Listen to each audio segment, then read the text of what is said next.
মধ্যখানে পৌঁছালো, হঠাৎ আকাশ মেঘাচ্ছন্ন হয়ে বৃষ্টি শুরু হয়ে গেল, যার কারণে খাবার ভর্তি উক্ত নৌকাটি ডুবে যাওয়ার উপক্রম হলো। তখন সকলে ভয় পেয়ে আল্লাহ তাআলাকে ডাকতে শুরু করে দিল। ঠিক এমন সময় উক্ত পাগল ব্যক্তিটি নৌকা থেকে সাগরের মধ্যে নেমে গেল এবং সাগরের উপর নামাজ পড়তে আরম্ভ করলো। তার অবস্থা দেখে সকলের বুঝতে বাকি রইল না, ইনি অবশ্যই আল্লাহ তাআলার একজন পেয়ারা বান্দা হবেন।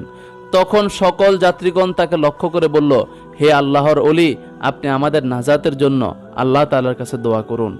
তখন তিনি বললেন, তোমরা যদি বাঁচতে চাও তাহলে নৌকা থেকে পানিতে নেমে আসো, কেননা কিছুক্ষণের মধ্যেই এই নৌকাটি পানিতে তলিয়ে যাবে। সকলে তার কথা মতো নৌকা থেকে পানিতে নেমে আসলো। তাদের কাছে মনে হচ্ছিল যেন তারা মাটিতেই নেমে এসেছে, কেননা আল্লাহ তাআলা ওই আল্লাহর ওলির উসিলায় তাদের জন্য পানিকে জমাটবদ্ধ করে দিয়েছিলেন। অতঃপর তারা হাঁটতে হাঁটতে উক্ত আল্লাহর ওলির কাছে গিয়ে উপস্থিত হলো। এরপর দেখা গেল কিছুক্ষণের মধ্যেই উক্ত নৌকাটি মালামাল সহ পানিতে তলিয়ে গেল। অতঃপর উক্ত আল্লাহর ওলি সকল যাত্রীগণকে নিয়ে পানির উপর দিয়ে হেঁটে হেঁটে সাগরের পাড়ে গিয়ে উপস্থিত হলেন। তখন সকলে তাকে লক্ষ্য করে বলল, হে আল্লাহর ওলি, মেহেরবানি করে আপনি আপনার পরিচয় আমাদের নিকট খুলে বলুন। তিনি বললেন, আমার নাম হলো ওয়াইস করনি। তার পরিচয় পাওয়ার পর সকলে তার নিকট আরজি করে বলল, হে আল্লাহর ওলি, আমরা মদিনার দুর্ভিক্ষের কথা শুনে মদিনার গরিব লোকদের জন্য নৌকা ভর্তি করে খাবার নিয়ে মিশর থেকে মদিনার উদ্দেশ্যে রওনা করেছিলাম। আপনি যদি আল্লাহ তাআলার কাছে দোয়া করে নৌকাটি ফিরিয়ে দেওয়ার ব্যবস্থা করতেন তাহলে মদিনার গরিব লোকদের বেশ উপকার হতো, কেননা তারা দারুণ খাদ্য কষ্টের মধ্যে রয়েছে।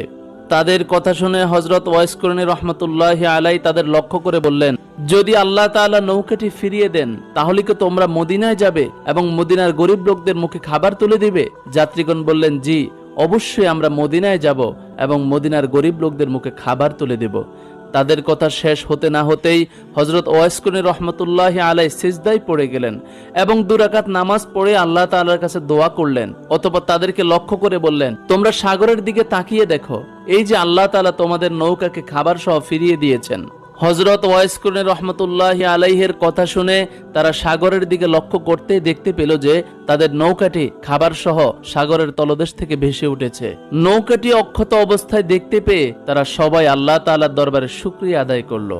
এরপর তারা হযরত ওয়াইস করনী রহমতুল্লাহি আলাইহির কৃতজ্ঞতা প্রকাশার্থে পিছনের দিকে ফিরে তাকালো, কিন্তু পিছনে ফিরে তাকাতেই তারা হযরত ওয়াইস করনী রহমতুল্লাহি আলাইহিকে আর দেখতে পেলেন না। তিনি হাওয়ার সাথে অদৃশ্য হয়ে গেলেন। এরপর হযরত ওয়াইস করনী রহমতুল্লাহি আলাইহির সাক্ষাৎ কেউ লাভ করেছে কিনা এ ব্যাপারে ইতিহাসে কোনো তথ্য পাওয়া যায় না।